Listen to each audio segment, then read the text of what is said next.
есіңізге мына нәрсені жалғайын. Батыста, Америкада арнайы медициналық колледж бар. Колледж деген атау болғанмен, ол биік дәрежеде ғылыми орталық, ғылыми зерттеу институция, үлкен.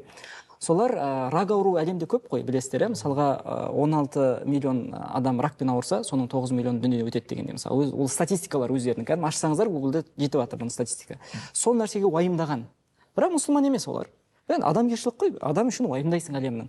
Сол уайымдап, ғалымдар зерттеп, бұларды ракпен күресетін не істесек болады деп, зерттеп, қанша жылдарын арнайды да, тапқан шешімін қараңыз. 35 күн ең несі 12 сағат тамақ пен судан еш нәрсе ішпей тыйылатын болса, жылына бір-ақ рет, 35 күн бойы тұрақты. Түсініңіз бе? Жылына бір-ақ рет.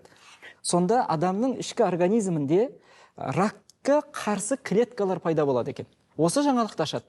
Осыны ашқан уақытта Австралияның ғалымдары, Британияның ғалымдары барлығы бұларға өздерінің де тарапынан жаңағындай зерттеу қосамыз деп, олар зерттеу кірісіп кетіп, олардың да соңғы ашқан нәтижесі тура сол нәрсе болады.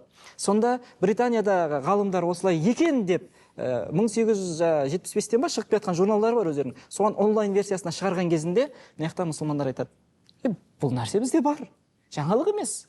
Біз 14 ғасырдан бұны білеміз дейді. Қандай нәрсе? Бізде 30 күн Рамазан бар, олар 35 деді ғой, артында Шауал бар 6 күн.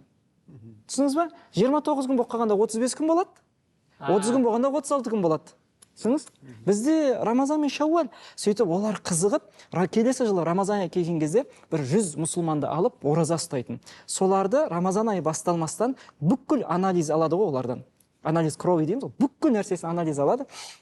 Одан кейін ораза ұстамайтындардан да анализ алады. Екеуін бір ай және ар жағында 6 күн бойы тағы да сынайды. Тәжірибе жасайды. Иә, тәжірибе жасайды. Негізі олар немен күрес бастады? Ракпен ғой, ракпен. Енді ең соңында Рамазан бітеді, Шауал бітіп, жаңағы ораза ұстаған мұсылмандардың тағы да анализ алған кезде 70-тің үстінде дертке дауа табады.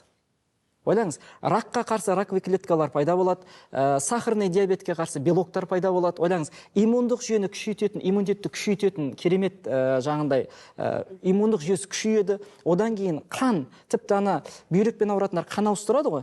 Сол қан ауыстыру да керек емес екен. Рамазанның 30 күні мен Шауалдың 6 күні болатын болса, қан ауыстырғысы келіп жүрген адамдар осыны ұстасыншы, именно Рамазанда және Шауалда қанның толықтай өзгеріп кеткендігіне көздер жетеді. Таң қалған ғой, ойлаңыз. Осы ғылым бүгін ағылшын тілінде интернет бетінде 70-ден астам дерттің дауасы екендігіне шығып тұр материал. Қаласа мен беруге дайынмын. Егер осы подкаст шықса